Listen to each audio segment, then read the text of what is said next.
आज इस किताब में मैं आपके साथ डिस्कस करने लगा हूँ वो ह्यूमन सोसाइटी के अंदर मौजूद जो मजलूम तबका है उसके लिए राह मशल है।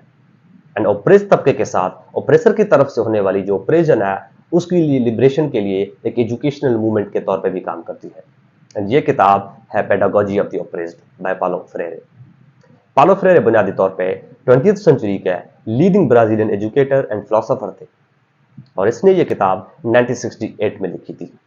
इस किताब के बुनियादी तौर पे 4 मेन चैप्टर्स हैं। सबसे पहला जो चैप्टर है इस किताब का वो मजलूम और जालिम के बीच में जो तजाद है, जो कन्फ्लिक्ट है, उसको डिस्कस करते हैं और ये एक्सप्लेन करते हैं कि किस तरह से ह्यूमन सोसाइटी के अंदर मौजूद जो डोमिनेंट तबका है उसने जो मजलूम तबके की डिह्यूमनाइजेशन की हुई है, उसकी एक्सप्लॉयटेशन की हुई है, किस तरह से इस तबके ने उस मजलूम तबके से उसकी इंसानियत छीन लिया है, उसको उसकी expression of ideas and belief से उसको महरूम कर दिया है।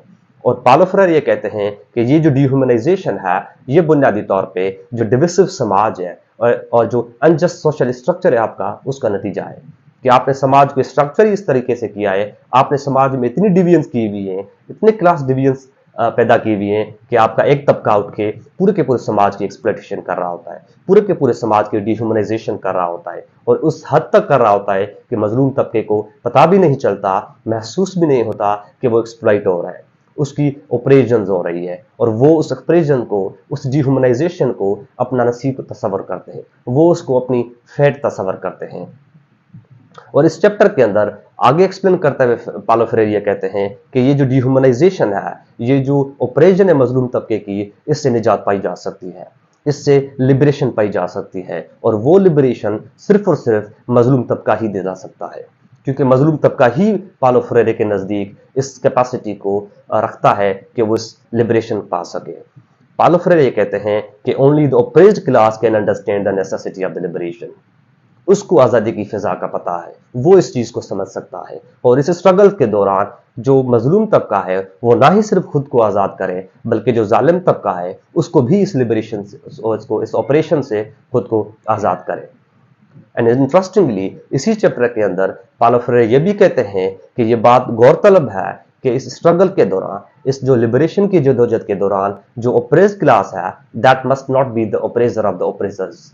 ऐसे ना हो कि जो आज तबका, जो मजलूम तबका आज खुद लिबरेशन के लिए लड़ रहा है, स्ट्रगल कर रहा है, वो कल इस स्ट्रगल के बाद, इस लिबरेशन के बाद खुद जो सा है वो ऑपरेशन बन जाए। तो ये चीज़ भी जहन में रख लेनी चाहिए ऑपरेस्ड क्लास को। ये था इसका पहला चैप्टर जिसमें पालो फ्रेरे इस कन्फ्लिक्ट को डिस्कस करते हैं।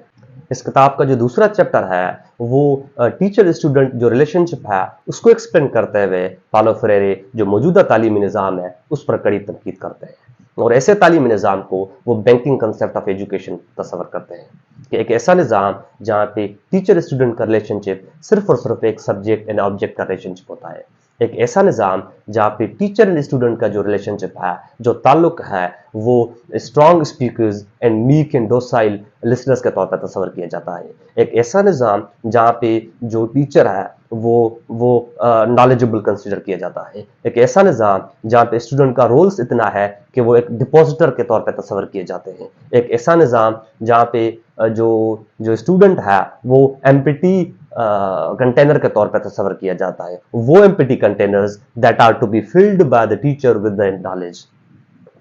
एक ऐसा निज़ाम जहाँ पे जो टीचर्स होते हैं वो बैंक क्लर्क का तौर पे काम कर रहे होते हैं और वो बैंक क्लर्क्स जो उनसे सिर्फ और सिर्फ जो इन्फॉर्मेशन और नॉलेज होती है उसको डिपॉजिट करते जा रहे होते हैं और वो इन्फॉर्मेशन जो उनसी है वो स्टूडेंट्स उसको रिमेमोराइज करते हैं, उसको रिपीट करते हुए उसको डिपॉजिट करते हैं टू द फॉलोइंग जनरेशन और यही जो साइकिल है ये चलता आ रहा होता है। एंड इस चैप्टर के मजीद वो एक्सप्लेन करते हैं, कहते हैं कि जो कॉमन मिसपरसेप्शन है तालीम को लेके, जो कॉमन नफ्सियात जोड़ी गई है तालीम के हवाले से कि जो टीचर है that knows everything, that knows each and everything और जो स्टूडेंट होता है that knows nothing. Paulo Freire ये कहते हैं कि दैट इज रॉन्ग परसेप्शन। अब इस नफ्सियात को तब्दील होना चाहिए क्योंकि ये ज़रूरी नहीं है कि जो उस्ताद है, जो टीचर है, उसको सब कुछ पता हो, उसको हर चीज़ की इंफॉर्मेशन हो, ऐसा नहीं है। लिहाजा such mentality must be changed so as to create a true education system. उसके बाद लास्ट इस चैप्टर के अंदर वो बुनियादी तौर पे एक अल्टरनेटिव के तौर पे problem posing education system provide करते हैं, जिसके अंदर वो कहते हैं कि एक ऐसा निज़ाम होगा ये जो जो ओप्रेस तबका है उसको हेल्प करेगा लिबरेशन लेने में। और इस निज़ाम के अंदर पालो फ्रेरे कहते हैं कि प्रॉपर इन्वेस्टिगेशन होगी, इसके अंदर क्वेश्चनिंग होगी, इसके अंदर क्रिटिकल इंक्वायरी होगी। ऐसा नहीं होगा कि आपका जो टीचर और स्टूडेंट का जो ताल्लुक होगा, जो रिलेशनशिप होगा, वो ऑब्जेक्ट एंड सब्जेक्ट्स का होगा, वो एक ऐसे कंटेनर का होगा जिसमें इंफॉर्मेशन जो उनसे वो फिल करती जा रही होगी। ऐसा निज़ाम नहीं होगा। तो ये इस किताब का बुनियादी तौर पर सेकंड चैप्टर है। एंड तीसरा जो इस किताब का चैप्टर है वो डायलॉग्स के हवाले से कम्युनिकेशन पे पालो फ्रेरे बात करते हैं कि किसी भी एजुकेशन सिस्टम के लिए ज़रूरी है कि वहाँ पे स्टूडेंट एंड टीचर के बीच में प्रॉपर कम्युनिकेशन हो, प्रॉपर डायलॉग हो। एंड उस डायलॉग के लिए पालो फ्रेरे ये कहते हैं कि दो मेन चीज़ें हैं। सबसे पहली चीज़ तो है कि रिफ्लेक्शन हो, आपके पास एक आइडिया हो, थॉट प्रोसेसिंग हो, थिंकिंग हो, परसेप्शन हो, ये सारी चीज़ें आपके पास आ जाती है उस डायलॉग के लिए। एंड दूसरी जो चीज़ है वो है एक्शन, यानी कि अमल। जो आपके पास थॉट प्रोसेस है, जो आपके पास परसेप्शन है, आप उसको इम्प्लीमेंट करो। एंड उसके साथ साथ पालो फ्रेरे ये भी कहते हैं कि इस डिस्कवरी के लिए, इस डायलॉग की डिस्कवरी के लिए, इस कम्युनिकेशन को मजबूत करने के लिए ज़रूरी है कि इसके अंदर अफेक्शन एंड ट्रस्ट हो। क्योंकि अगर अफेक्शन और ट्रस्ट नहीं होगा आपकी इसकी कम्युनिकेशन में, तो आप एक प्रॉपर एजुकेशन सिस्टम बिल्ड नहीं कर सकते।